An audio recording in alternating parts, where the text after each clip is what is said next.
It's Messi!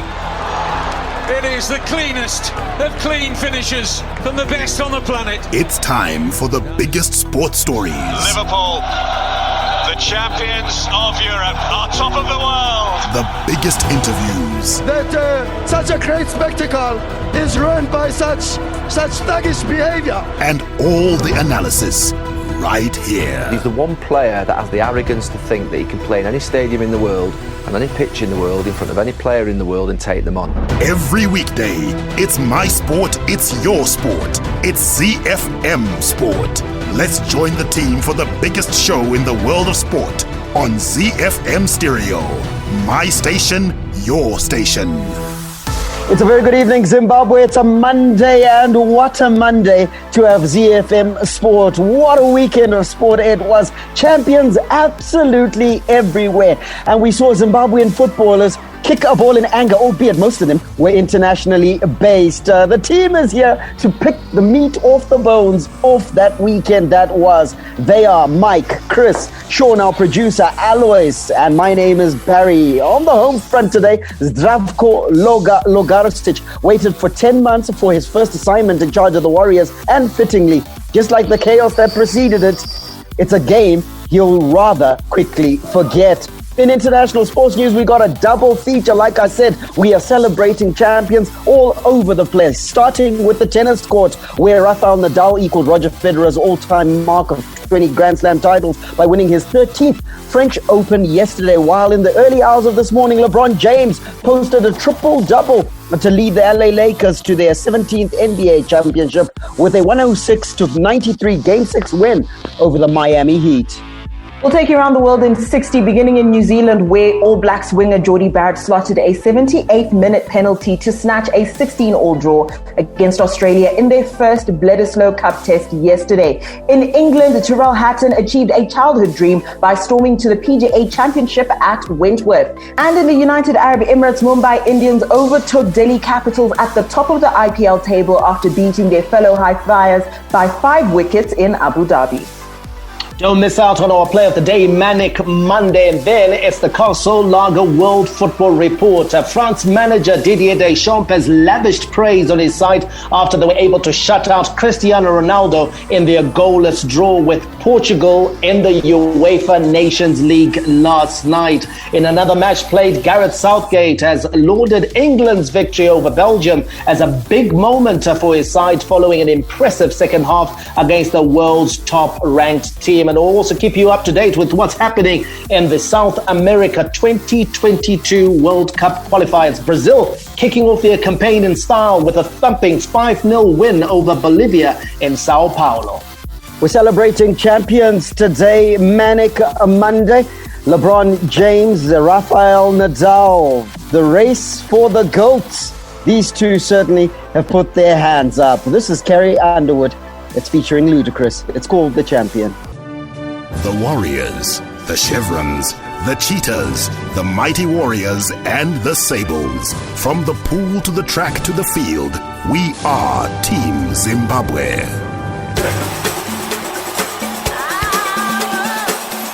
The Home Front. Local sports news and analysis.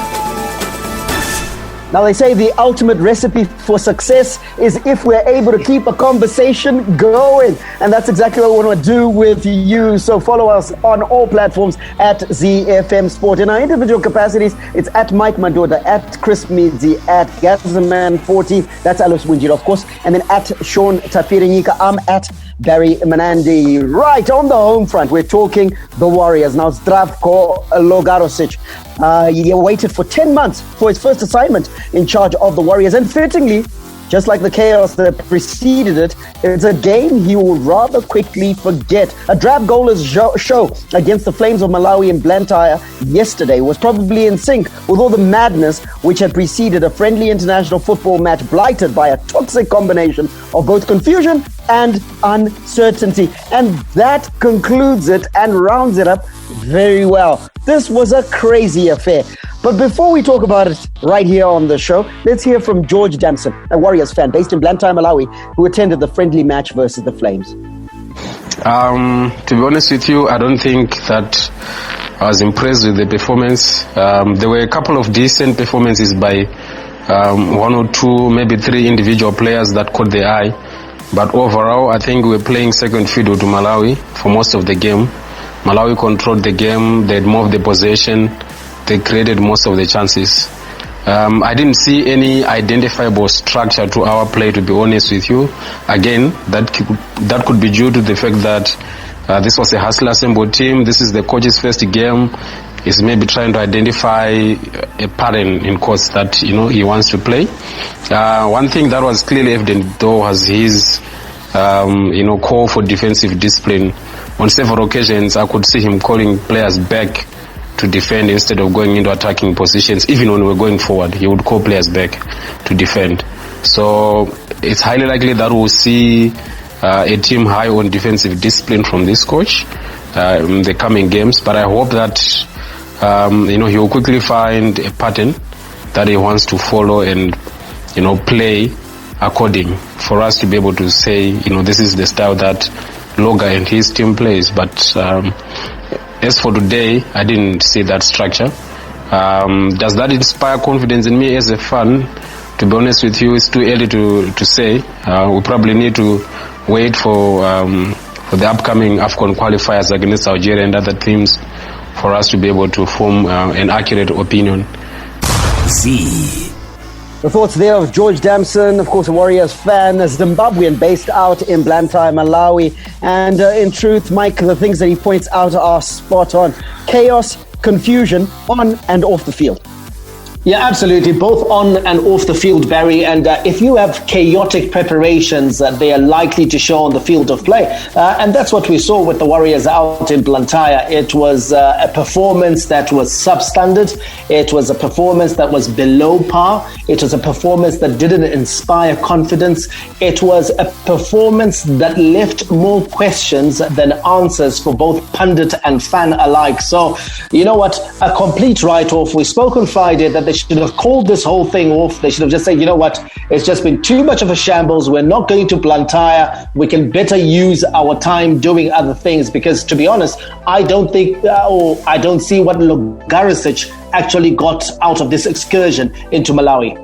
Yeah, it was really just a jaunt into Malawi to have a kickabout on a Sunday. And in truth, you look at the personnel on the field, the performance in itself, Alois, it wasn't worth anything. It didn't give us anything where the fans, and I'm sure the technical department certainly didn't get anything. Yeah, like Mike said, it was all chaotic. The only reason that we have for going to Malawi was for Zimbabwe Football Association to say, there you go, we got a game for you guys on the FIFA window. That's all there was to it. They never planned for this match to start with. They never planned for it. They actually saw the pressure coming with, oh man, there's a window and we're not playing. We started hearing that Zambia is playing South Africa, Malawi is playing Zambia, Kenya is playing Nigeria, Algeria is playing Morocco. When we started hearing those things, I think they were like, guys, we are sleeping here. What are we doing? Probably that's when the Malawi thing came up and say, let's play Malawi. But they didn't plan for it. Even the collapse, some of the players were called up on the very day they played. The team was leaving. That's when the letters to their clubs arrived. So you can actually see that players like Tafaz Garusike and Daoud, they actually arrived just before they took off. They arrived and they just took off and they just played. Football had a shortcut, Barry, so you can actually see the confusion and everything. Sorry, Barry, I've just got to talk about Tafaz Garusike. I mean, to show up for national duty, looking like you've been working at Pizza Inn at best, or at very worst at McDonald's, and having one too many burgers. To be honest, I wasn't impressed. The man is out of shape, and you wonder what necessitated his call up to the national team. Who did the homework? Who's been keeping track of these players? Because you look at him, I was shaking my head in disbelief. And these are the guys that we expect to challenge Algeria. And look, Loga himself, Chris, says that he was, number one, surprised, and we'll talk about that, by how good Malawi was, and that he saw only 3 players that he reckons are going to be part of his plan going into Algeria. That's got to be a little bit concerning, given that I counted at least 5 players who actually played at the Africa Cup of Nations in that squad. There should be 2 players who are having sleepless nights, surely. Definitely. And it's just, for me as a coach to come out and say that, especially so early on, okay, fine, he managed to watch them all together in this particular match. It was a terrible match. It's just awkward for him to be putting out that kind of statement as far as I'm concerned, because like you mentioned, there's a couple of other players as well who had participated in AFCON. Another thing is that who is he reliant on to say that only 3 of these players are in his plans to go forward? Because we've already had this scenario where the players that we would prefer to be called up cannot be called up because they are still playing club football. So exactly who is he planning on playing against Algeria? That becomes my question if you only have faith in 3 players.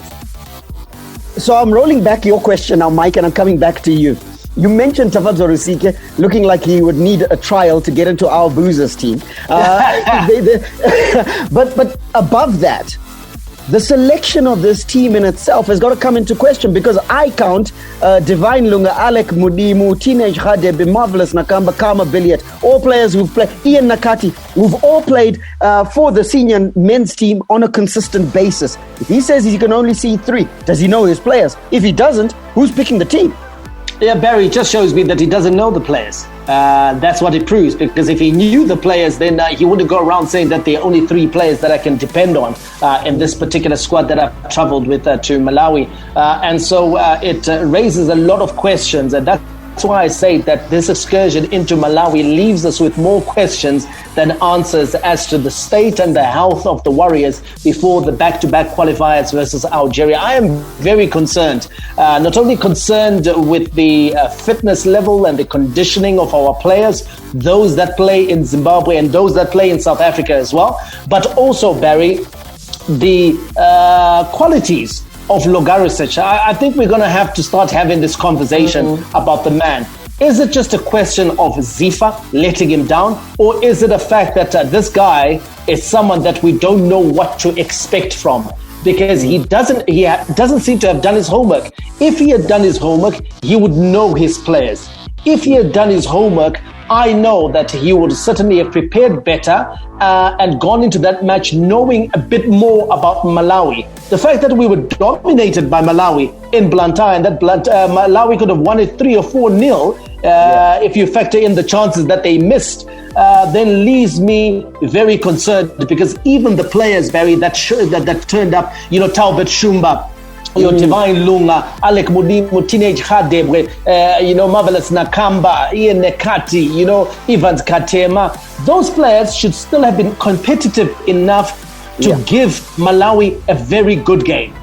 Yeah, and Alois, that's where I want to dive in now. Let's have that hard conversation about Logarisic and your scorecard. And I want you to base it on this. We didn't see any structure. We didn't see any sort of way that Zimbabwe was trying to play. And yes, you'll have a get out of jail card and say, I didn't have any time to prepare with this team. But let me give you an example. I've seen games where you, Joe Lupatla, Gilbert Mshangajike, and the likes, players who played at a professional level, you guys get together on a Saturday afternoon and you can see the structure, you can see the way that you're wanting to play. We didn't see that with Logarisic. What's your scorecard for him yesterday?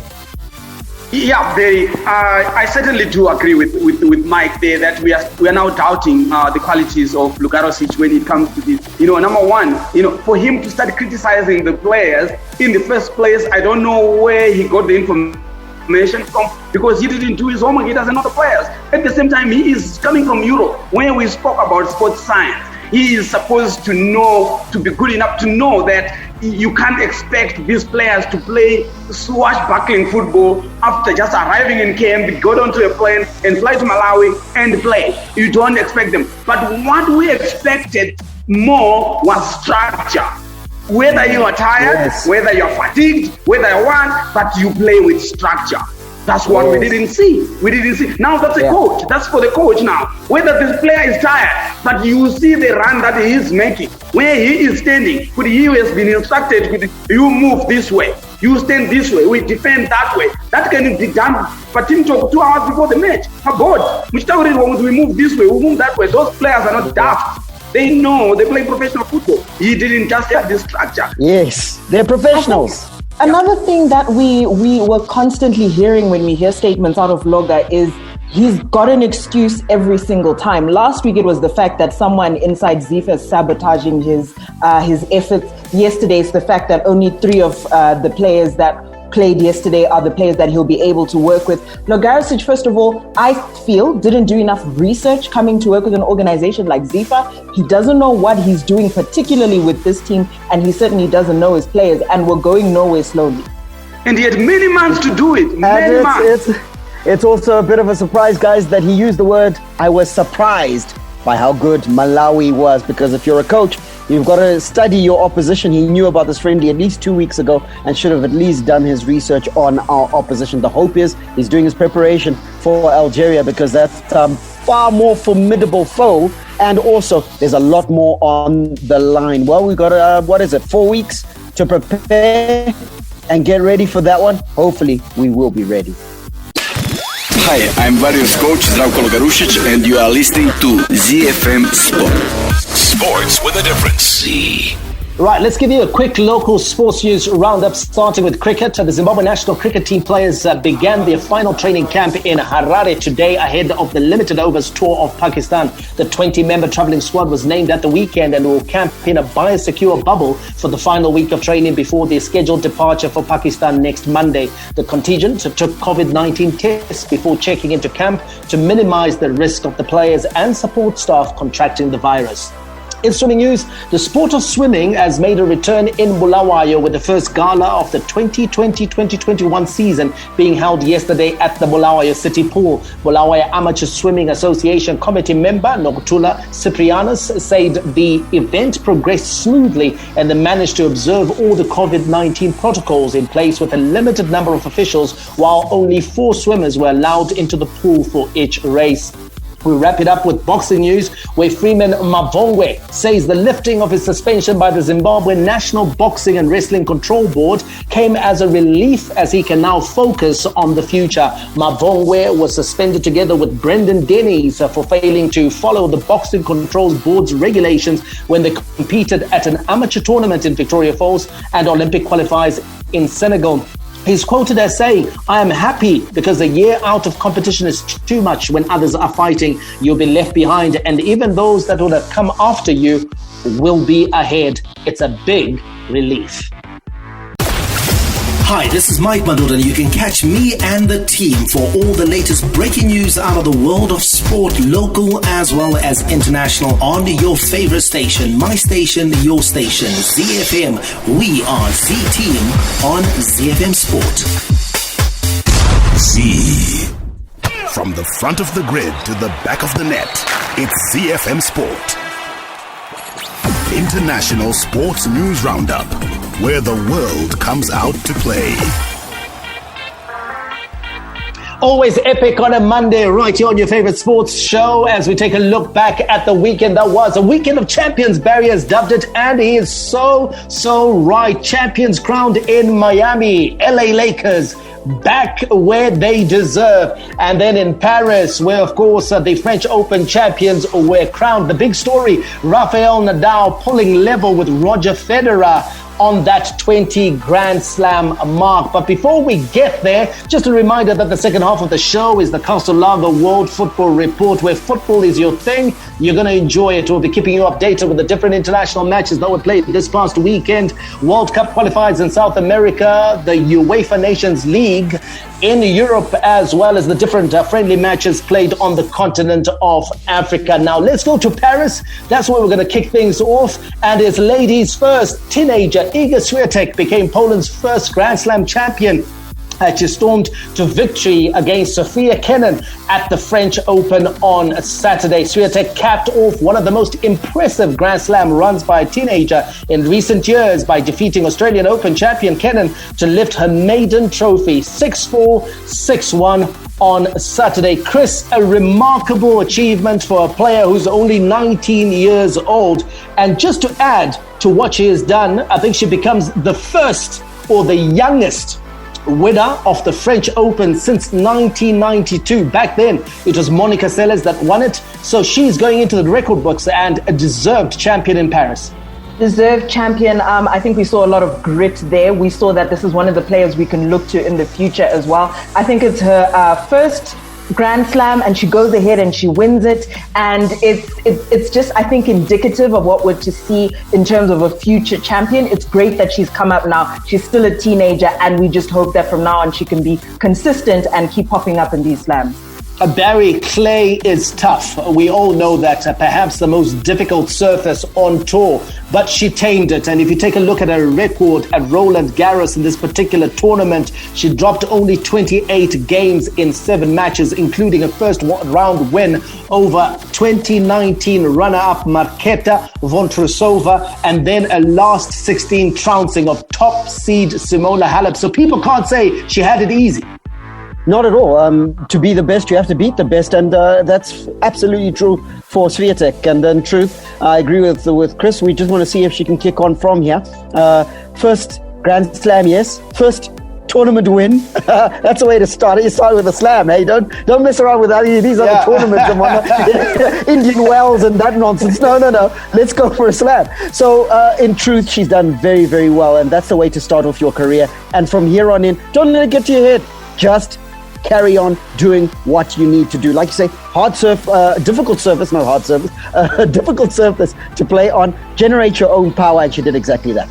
While Swiatek is at the beginning of her journey, but in the men's side of things, right now the debate around who is the GOAT is featuring 3 players who are arguably in the twilight of their careers. And one of them, Rafael Nadal, stormed to glory in Paris, pulling level with Roger Federer's all-time mark of 20 Grand Slam titles by winning his 13th French Open, which is record extending, with a demolition job over world number 1 Novak Djokovic. 6-love, 6-2, 7-5, and Nadal says it means a lot to equal Roger Federer's record of 20 Grand Slams. In terms of these records, of course that I care. I am a big fan of the history of sport in general, so I respect a lot that, and for me it means a lot to share the 20th this number with Roger, no? But let's see what's going on when we finish our careers. Now we keep playing, so I don't know what can happen in the future.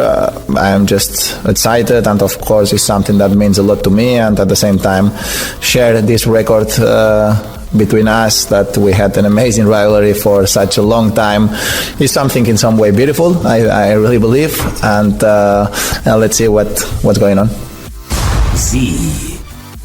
Now, if you're a Djokovic fan, you'd probably have been, cringing when I say demolition job, but that's what it was. I mean, Nadal was absolutely dominant, Barry. A boggle, 6-love to get things going.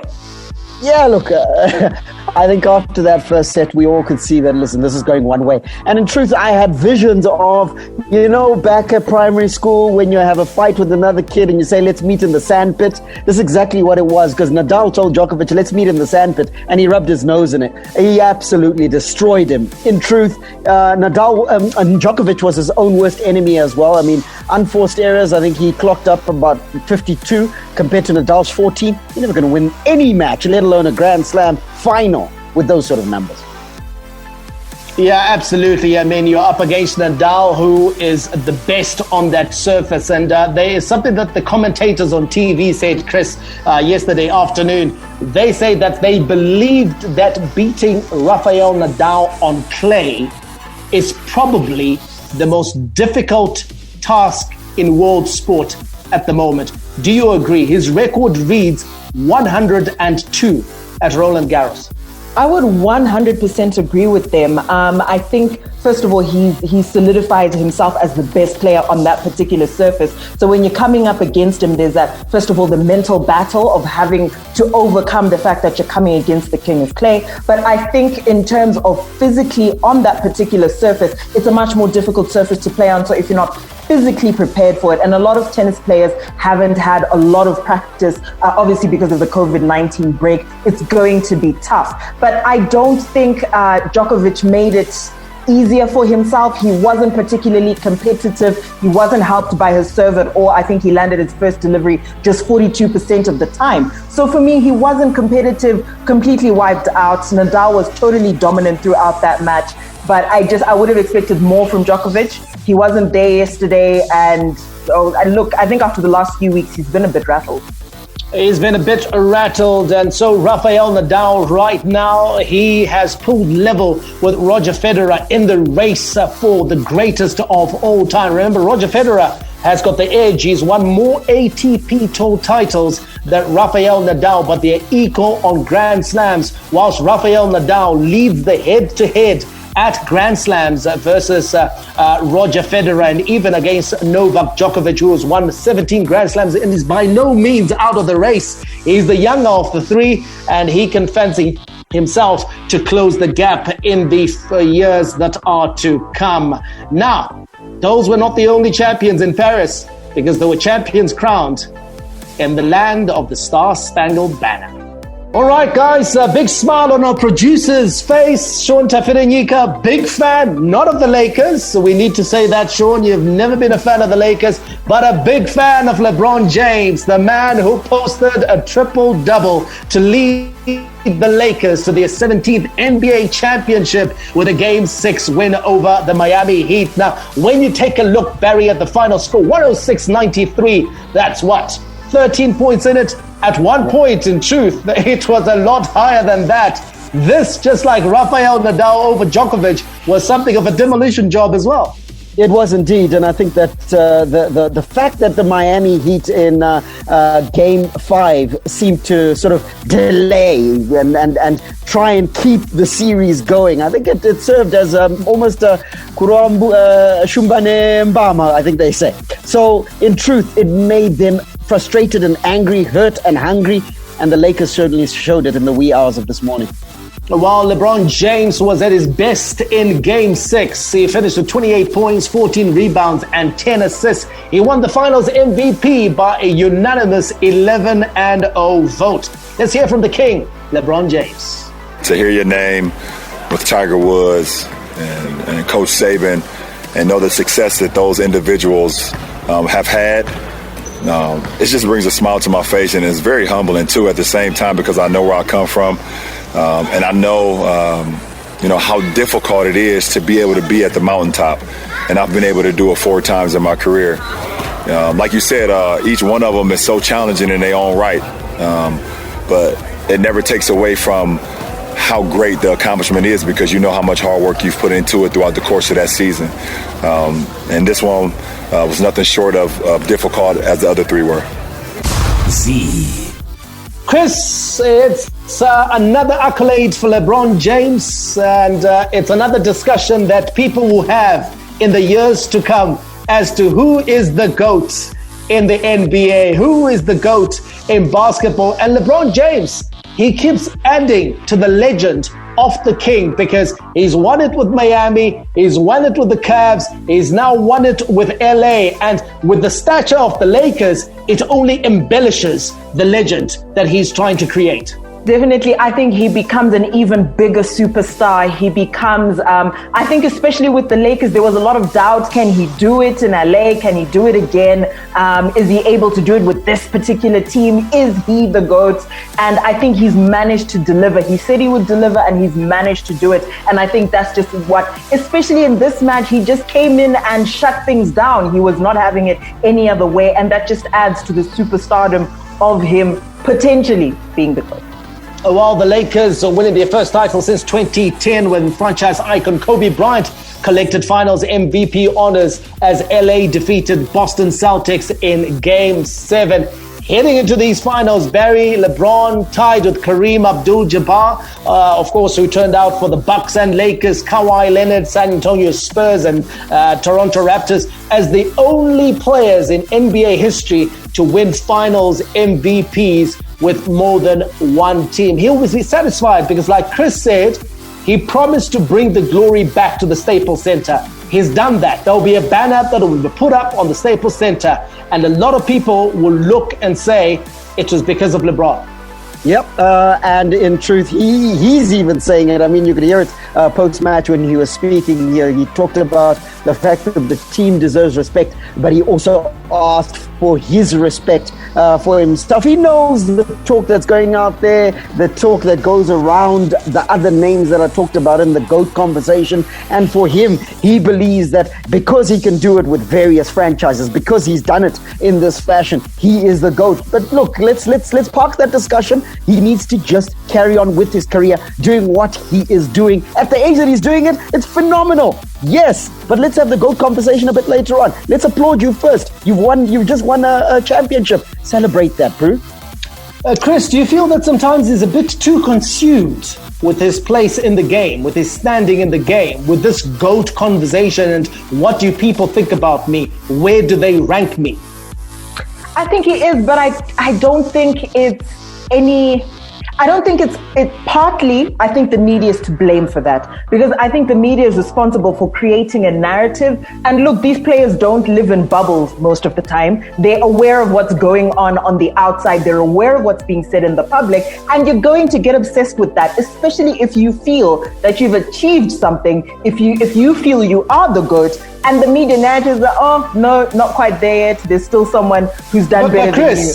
The GOAT narrative is not a feeling. It's not about how you feel. It's not about what you think, because these are the same guys that have just voted for you 11-0 to be finals MVP, and yet there are people who are saying, hey, let's take a look at what Anthony Davis contributed to the journey that the Lakers was on during these finals. So you know what?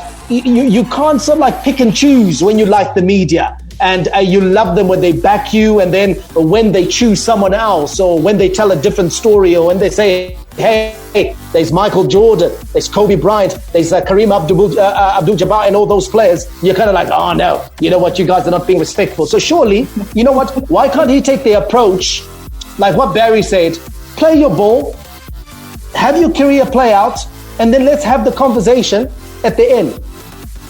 It's easy enough to say that now, but like I said, I think when you feel, and it's not, you can say it's not about the feeling, but this is a human being who's particularly passionate and emotional, and he's going to feel like the media comes up against him at a certain point, and that he is the GOAT. So we can talk about it at the end of his career, and that's what your opinion would be. But I think for right now, he wants his applause and he wants to be called the GOAT.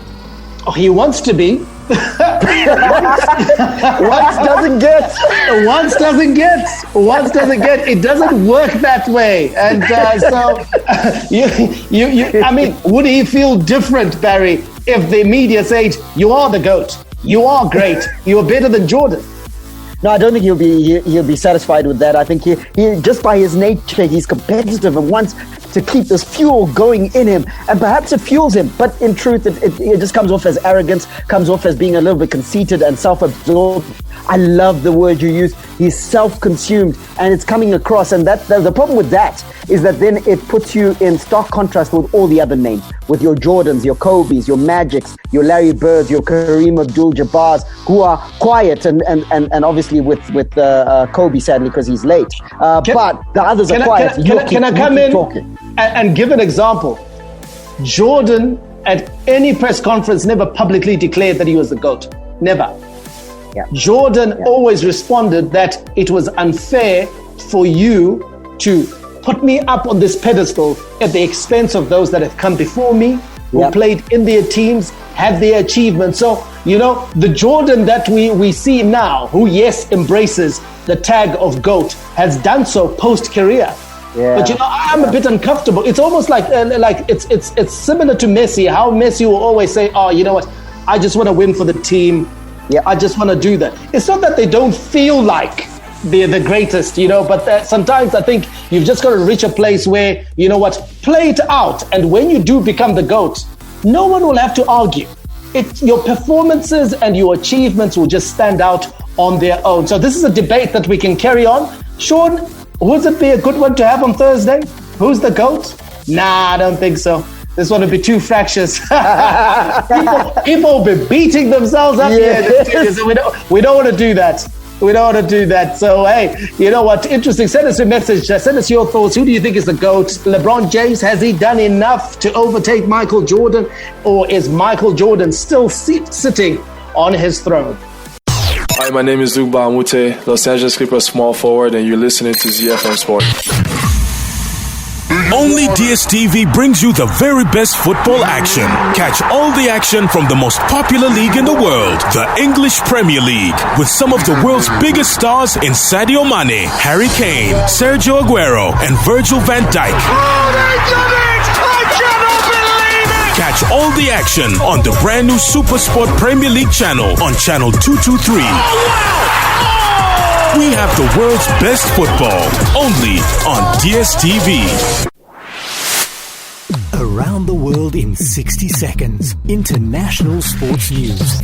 Around the World in 60 is proudly brought to you by DSTV. We begin in New Zealand, where All Blacks winger Jordie Barrett slotted a 78-minute penalty to snatch a 16-all draw against Australia in their first Bledisloe Cup test yesterday. Wallabies replacement Reece Hodge had the opportunity to win the game in the second minute of injury time with a massive penalty that struck the post, sparking a virtually continuous passage of play that lasted another 7 minutes, eventually resulting in the draw.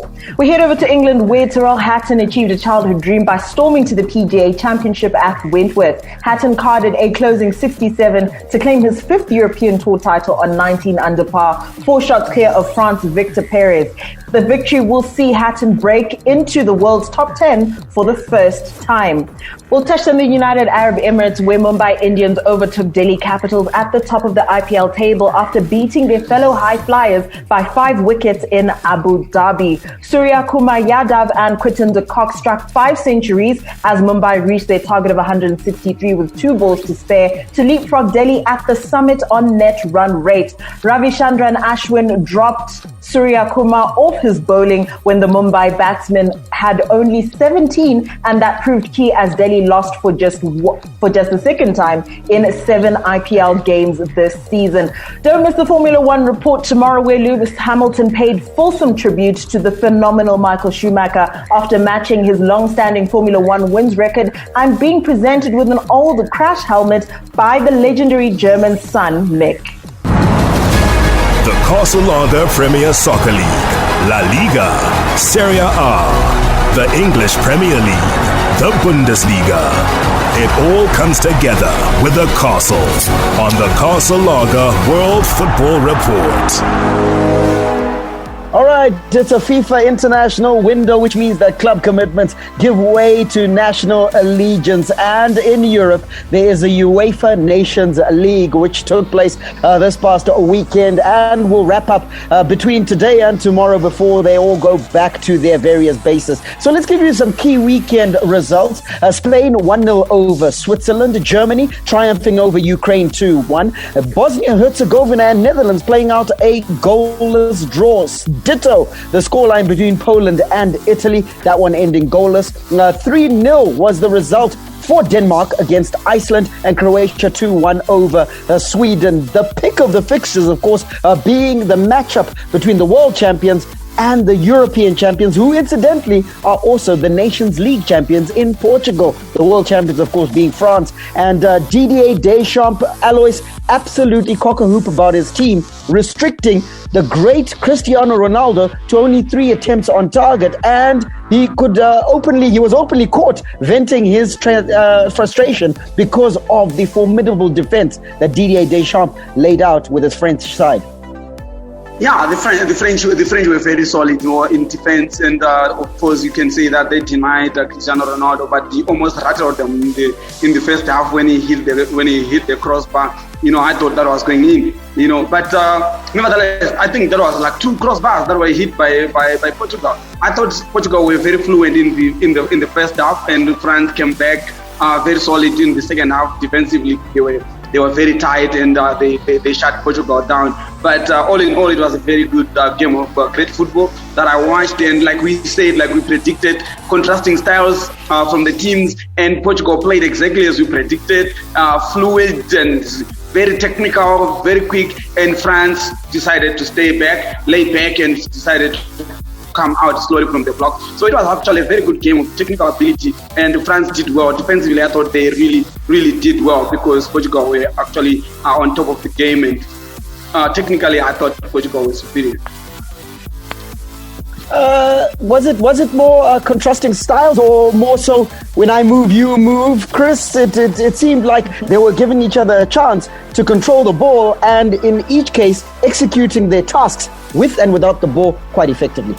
Definitely. I think both of these teams were playing quite technical football. They were playing, like you said, there was a bit of back and forth, pushing and pulling, as it were. And I think that's exactly what resulted in this draw, is that these teams were pretty evenly matched. Both teams doing well in terms of defense, and also just they weren't able, obviously because of that good defense, they weren't able to get any goals in. Here's the one that Can I actually give you guys just ball possession 50%. Goal attempts 10 each. Shots on goal 3 each.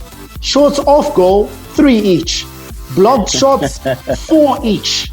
Wow. So this was quite evenly matched, just in terms of the way the game flowed. But guys, I was disappointed in Paul Pogba, and I don't know who watched the game. I think whether his confidence is shot from what's happening at Manchester United, but it's now beginning to spill over to France. Because normally you'd get a situation where, despite his challenges in England, Paul Pogba would go to France and he would perform very well. He'd look like one of the stars of the team.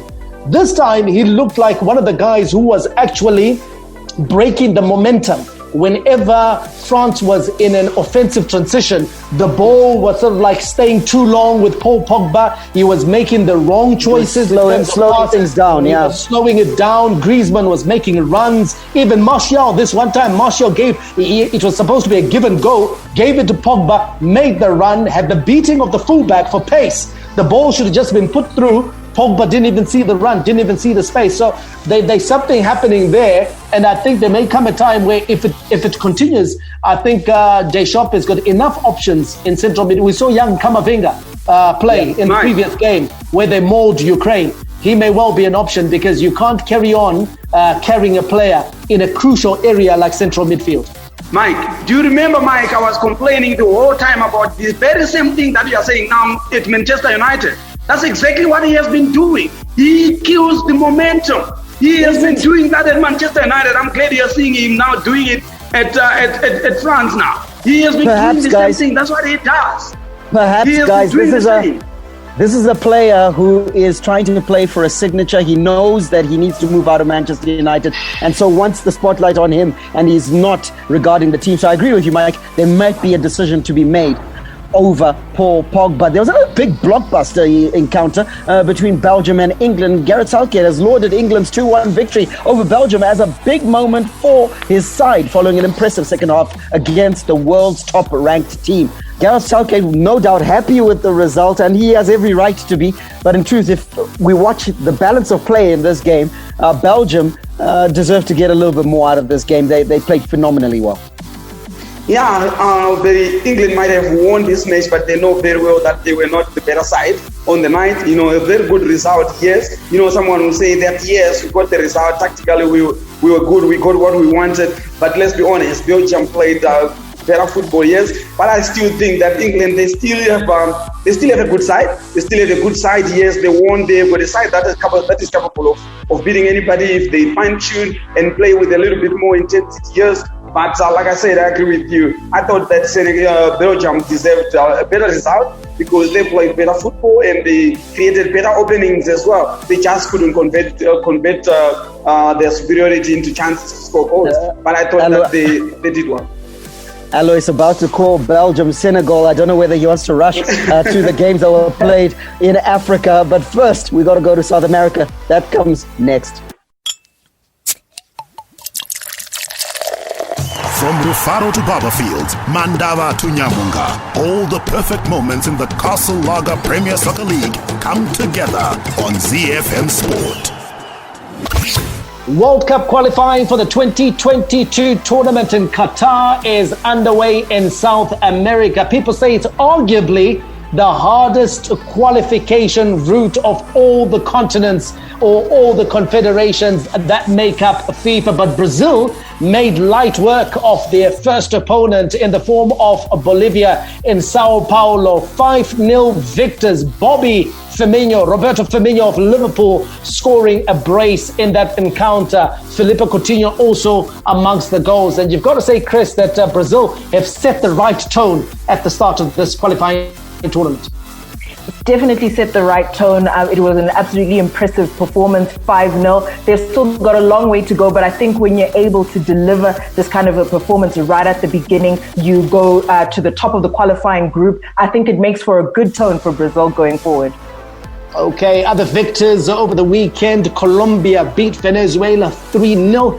Uruguay needed a controversial late goal to overcome Chile 2-1. And Argentina beat Ecuador thanks to a Lionel Messi penalty. Brazil now go to Lima to play Peru on Tuesday. That's tomorrow. And of course, that's going to be a very tough test, isn't it, Barry Menandi? It's never easy in South America, especially the away games. You know, there's a measure of control when the bigger nations like Brazil, Argentina are playing at home, but it's something, it's fairly unpredictable when you go away. For sure, and you can see it with the decision that was made by Bolivia. Bolivia left out as many as 7 or 8 of their first teamers going across to the Brazil game, so it was almost a free hit for Brazil. 5-0 is complimentary, yes, but they should have done that. What they've said, Bolivia, is come to La Paz, which is the highest in terms of altitude in South America, and we're going to destroy you. So going away is very tough, and for Brazil to go to Peru on any day is not a good, easy opponent. But going into their own backyard, it's going to be tough for Neymar and the boys. Alcohol may be hazardous to health if consumed to excess. The operation of machinery or driving after the consumption of alcohol is not advisable. Not for sale to persons under the age of 18 years. Castle Lager is more than just beer. It's pure liquid gold, crafted from the finest local ingredients to deliver a taste that is somewhat dry, somewhat bitter, but never sweet. It's the taste that stood the test of time. It all comes together with a castle. Your notable results from the continent: Kenya beating Zambia 2-1, Mali 3-0 against Ghana, Tunisia also with a 3-0 win over Sudan, Japan and Cameroon, that was a 0-0 draw, Nigeria going down against Algeria 1-0, Morocco 3-1 against Senegal, and an interesting result, South Africa going down against Zambia 2-1. South Africa looking like they've got work to do. Bafana looking all out of sorts, albeit that they were playing a formidable opponent in Zambia, led of course by Coach Michu. We gotta go. We'll catch you tomorrow. Don't miss that show. May God richly bless you. That's my story, and I'm sticking to it. Manande, out. And it's Messi! It is the cleanest of clean finishes from the best on the planet. The biggest sports stories. Liverpool, the champions of Europe, are top of the world. The biggest interviews. That such a great spectacle is ruined by such thuggish behavior. And all the analysis right here. He's the one player that has the arrogance to think that he can play in any stadium in the world and any pitch in the world in front of any player in the world and take them on. Every weekday, it's my sport, it's your sport. It's ZiFM Sport on ZiFM Stereo. My station, your station.